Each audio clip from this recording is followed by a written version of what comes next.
Dr. Artie Six-Killer Clarke, an author of the bestseller book Encounters with Star People, Untold Stories of American Indians, collected lots of stories about the UFOs and alien encounters from the Native American Indians. She herself belonged to Cherokee, the indigenous people of the United States. Dr. Clarke learned about star people from her grandmother when she used to tell ancient legends of Cherokee people. She spent her childhood hearing stories about the origins of the indigenous people of America, Pleiades, and her ancestors, who still carry the DNA of star people. She wrote in her book, "Ancient astronaut theorists maintain that star people have been visiting Earth since the beginning of time." Clarke has many UFO stories that she heard from Indian tribal elders, and one of them was told by an elder named Harrison. According to Clarke, she knew Harrison for 25 years, but he had died before she wrote his story. Harrison was the respected elder among the Northern Plains tribes in the U.S. states of North and South Dakota, Wyoming, Idaho, and Montana.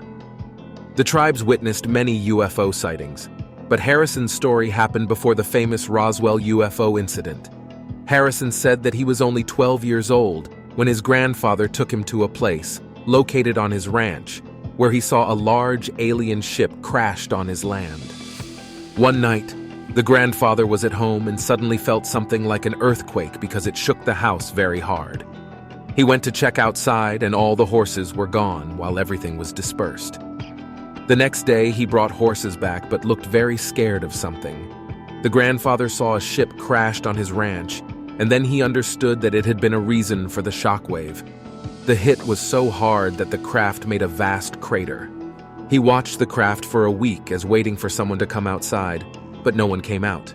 So he decided to go there and found survivors of the ship. According to him, they were 7 to 8 feet tall, wearing green suits, and had very thin skin. When he flashed the light on them, their eyes changed color. He even offered them food, but they did not accept it. He noticed that they did not want to interact with him and wanted to be left alone. The grandfather was curious and wanted to know more about them.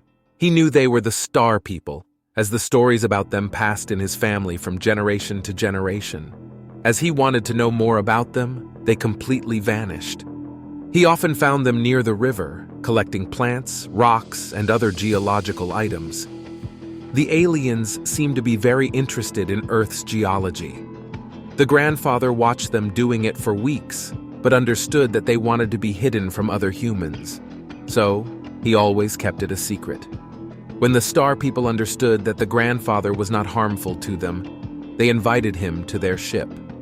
While on their ship, he interacted with advanced technology. As he was living in a remote area, he could not understand what actually they were. Harrison thought maybe his grandfather had seen something like a TV or computer. The star people also showed Harrison's grandfather their homeland, which he compared with Badlands. He also got to know about their history. They told him that they had been exploring Earth for thousands of years and were sent by a mothership with 3 other crafts. They told him that they were not sacred on Earth, as they knew that they could disguise themselves or disappear at any moment. They had traveled not only to Earth but other places in the universe. In their homeland, they lived under the surface where they had everything they needed for living. The grandfather told Harrison that on April 17, 1945, they were rescued by the other ship, leaving their craft behind. Harrison indeed went inside a crashed ship and said it was cylindrical in shape.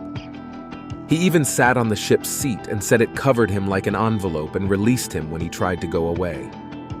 Harrison recalled that in 1947, the United States Army Corps of Engineers arrived on the crash site to survey the area where allegedly the spacecraft of the Star People crashed.